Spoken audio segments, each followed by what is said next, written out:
ایک دفعہ ایک آدمی کا امیر رشتہ دار فوت ہو گیا تو مرنے والے کی تمام دولت و جائیداد اس کے حصے میں آ گئی۔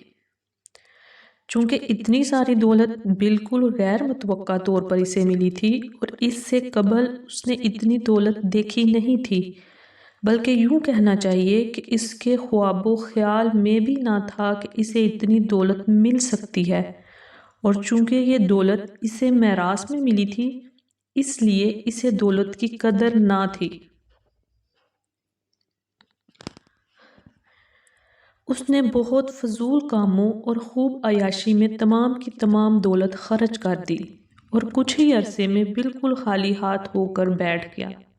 تب اس نے اللہ تعالیٰ سے دعا کی کہ اے میرے پروردگار، تو نے جو کچھ مجھے عطا کیا تھا وہ سب کا سب ختم ہو گیا ہے، اب یا تو مجھے زندگی گزارنے کے لیے سامان عطا کر یا فرشتہ اجل کو بھیج کر مجھے اس جھنجھاڑ سے آزادی دلا۔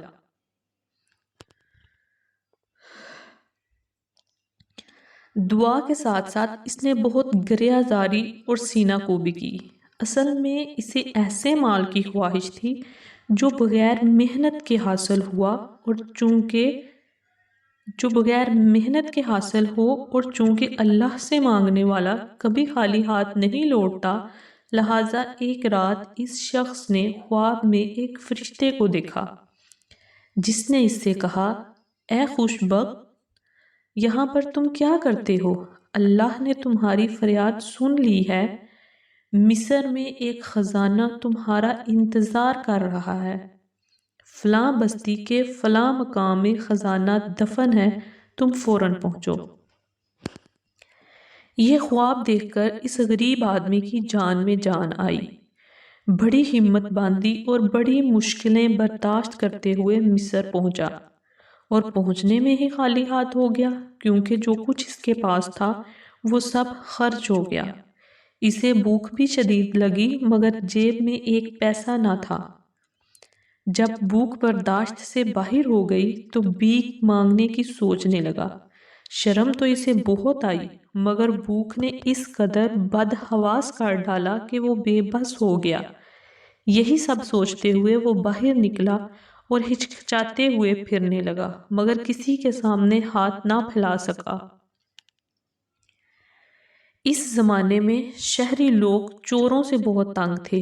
رات گپ اندھیرے میں چوروں کی سرگرمیاں بڑھ جاتی تھی، اس لیے رات کے وقت کوتوال بھی سپاہیوں کے ساتھ گشت کیا کرتا تھا۔ خلیفہ وقت کا یہ حکم تھا کہ کسی بھی مشکوک آدمی کو دیکھو تو اس کے ہاتھ کاٹ ڈالو، چاہے وہ کوئی عزیز ہی کیوں نہ ہو۔ کئی لوگوں سے کوتوال کی شکایات ملنے پر خلیفہ نے کوتوال کو حکم دیا کہ چند دنوں کے اندر اندر سب ڈاکوؤں اور چوروں کو پکڑا جائے، ورنہ ان کے کیے کی سزا اسے دے دی جائے گی۔ کوتوال نے سپاہیوں کی تعداد میں اضافہ کر دیا جو شہر کے گلی کوچوں میں گشت کرتی رہتی۔ چور یہ دیکھ کر ڈر گئے اور کسی میں باہر نکلنے کی ہمت نہ رہی۔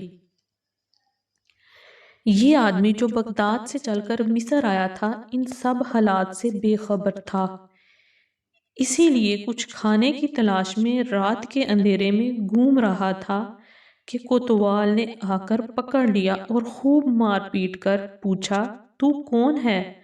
کہاں سے آیا ہے؟ اور اس وقت شہر میں کیوں پھر رہا ہے؟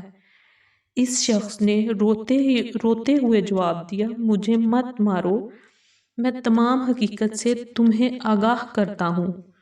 کوتوال نے اسے پیٹ کر کہا، لگتا ہے تو اس شہر کا نہیں ہے، کسی اور علاقے کا بدمعاش ہے، جلدی سے سچ بتاؤ ورنہ تیرا ہاتھ کاٹ دوں گا۔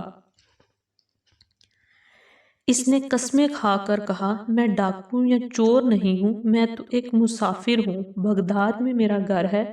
یہ کہنے کے ساتھ ہی اس نے اپنے خواب اور خزانے کی پوری بات اسے بتا دی۔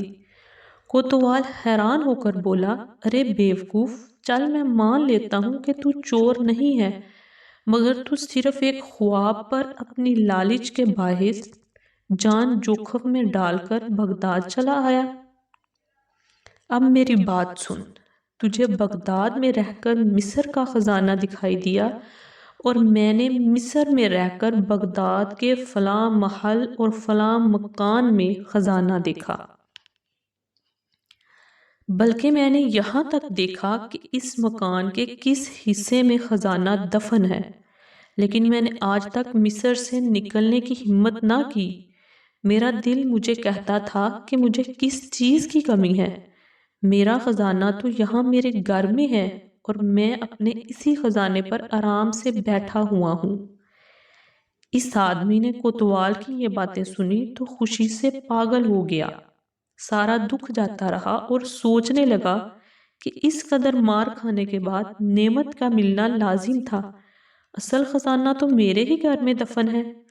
کوتوال نے اپنے خواب میں جس محلے اور مکان کا ذکر کیا تھا وہ اسی شخص کا مکان تھا۔ وہ کوتوال کا شکر ادا کرنے لگا کہ اس کی وجہ سے عجیب و غریب دولت ہاتھ آئی۔ اس کے بعد وہ شخص سجود و رکوع کرتا اور حمد و ثنا کرتا ہوا مصر سے واپس بغداد روانہ ہو گیا۔ یاد رکھنے کی بات، مولانا روم اس حقائق کے ذریعے ہمیں بتانا چاہتے ہیں کہ پہلے محنت کر کے پھر توکل کرنا چاہیے۔ یہ دنیا امتحان کی جگہ ہے، یہاں محنت کریں پھر توکل کریں، یہی توکل دنیا اور آخرت کی کامیابی کا باعث بنے گا۔ اچھا بولنے کے لیے پہلے اچھا سننا ضروری ہے۔ ایک انسان کو پہلے سننا چاہیے اور اسی سے بولنے کا فن سیکھنا چاہیے۔ مولانا روم فرماتے ہیں، شہد کی مکھی کی طرح تم بھی سینکڑوں گھر شہد سے بھر لیتے ہو، اگرچہ تمہیں یہاں سے ایک لمبی اڑان بھر جانا ہے۔